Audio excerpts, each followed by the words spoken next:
Hey guys, so today I'm here to do a book review, and that is going to be for An Empress of a Thousand Skies by Rhonda Belzer. I've not been able to say her name. I always go to say Rhonda. It's not Rhonda, it's Rhoda.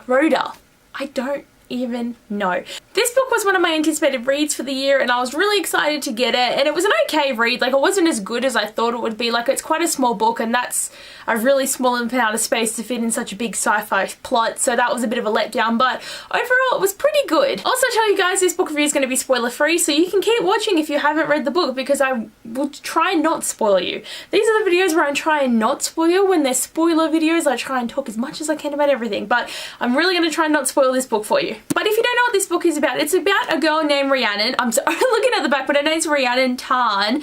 And she is the crown princess of the empire, so she is pretty much the empress. And she is the sole survivor of this ancient bloodline, which is the Tarn bloodline. And her whole family died in an accident when she was 8 years old, and everyone else in her family is not alive, and she's the only living heir. So she's the only person really that can rule the empire. She has been sort of in hiding for quite a few years, and now that she's old enough to go to be the empress, she's gone to go to her coronation, but she nearly gets assassinated on the way and has to escape, and now everyone thinks she's dead. So this is her life. She's been waiting for this whole moment of her life, and then someone tries to kill her, and now she's in hiding. And the other character in this book is Aloysia, but we call him Ali, and he is a Rakrin who is pretty much like, they're like there was a war like heaps of years ago, and it was like the Rakrins versus the other heirs, who are the Calusinian. Seriously, this world building is very confusing to me, but the Calusinian dynasty.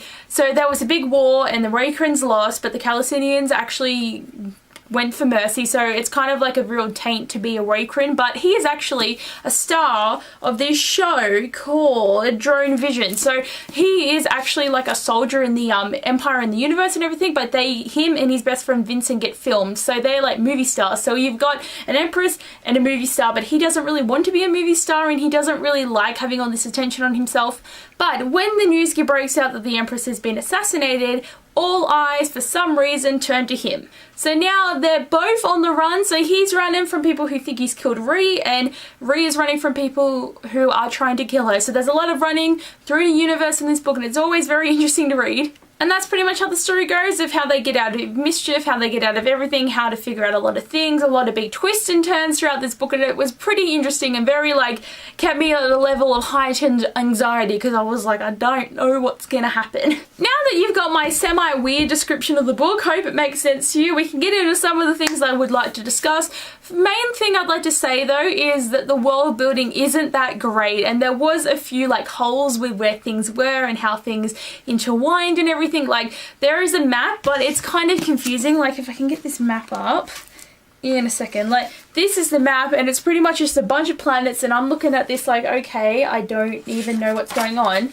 And you also get a list of the major characters and the major planets, but it doesn't really help me.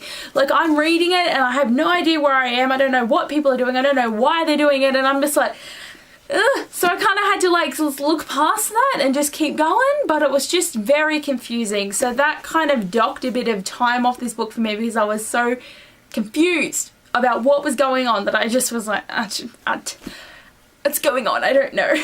Another thing too is, what I really liked is I felt so nostalgic for Star Wars in this book. Like, it just felt so Star Wars. Like, Star Wars is one of the best things ever. Like, don't even correct me. It is one of the best things ever, and it will always be one of the best things ever. But I just liked how like it seemed like they had all the different species of, like, there was humans and there was aliens, and like I call them aliens, but like just different people that aren't like us, and everyone's all crazy and different. And it just felt like the missions they would go on in Star Wars, and I really enjoyed that aspect. And I'm just like, like throughout the whole book, I'm just like, yes, really love it, really love it. So with the characters, Rhi, I really liked her, but she seemed quite immature with some of the decisions she had to make. Like, she was 15 turning 16, so she is quite young. Now that I'm 19, I just look at these people who are like only a couple years younger than me, being like, you're still a child. Like, I'm somewhat an adult. I'm nearly out of that like teenage years. Like, next year I'll be 20, so that will make me more of an adult. If I'm in my 20s, I don't know, but seriously, it's just some things she did, I was just like, just stupid. But I really did like, even though she's quite immature, she was really wanting to fight and work for her people and get all the evil out and trying to fix things. Like, I really like that aspect of her life. And one thing though is one of my hated tropes was in this, and she cut her hair off, and I was like, She had a long braid, and she snapped it, just chopped it, and I felt my heart breaking. It's just the one thing that just makes me cringe in books. Like, I have made a video about why this annoys me, so you know, but just to warn you, if you're like me and you hate that, it's there. I also really liked Ali. Like, he was really serious and like stern most of the book. Like, I'm pretty sure he was around the 19 age. I really liked his friendship with Vincent though, because Vincent was all fun and games, and like Ali's just so easily like, don't want to be doing this, don't want to do this, let's fight, let's get the Empire, let's do everything. Like, I really liked the atmosphere with him. And then he was pretty good too with like machines and stuff, and he had like this little, like, it was like a BB-8 or a CP3PO or R2-D2. Like, he had a little droid that was nice, friendly, and they're trying to make him use the pop culture references, and it's just like, I like that. But I did like him. He was very strong, and he was fighting for his beliefs, and he was running away a lot, and he like helped quite a few people during this too, and that was just, I really liked that as well. One thing though is with the perspectives, you had alternate chapters going between Ree and Ali, and the one thing that annoyed me, and I don't know if it's a spoiler, but they never actually meet. There was one scene where they cross paths, but they were both in disguise, but I was thinking they would meet, they would work together and do stuff, so maybe in the next book is when that crossover is gonna happen, but I'm just like, I was expecting that, so it was kind of like, okay, then they're not gonna meet and figure things out.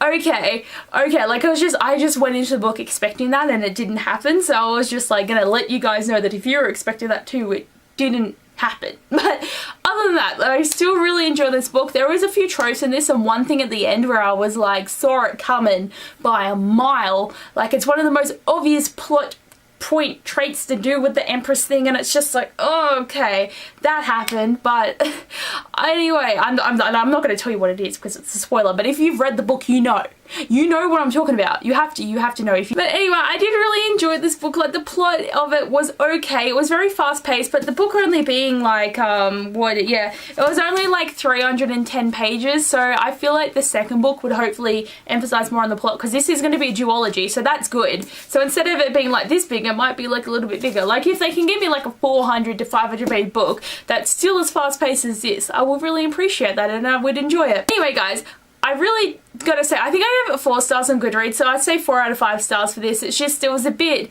hard to get into and understand what was going on, and I still sort of don't understand what was going on in this book. I did like the characters, and it was very fast paced, and that was a really good thing to have with this book. But anyway guys, I hope you enjoyed this book review. You should definitely check out this book to form your own opinions about it, because it was okay. It was okay, but yeah, thanks for watching this video guys, and I'll see you later. Bye!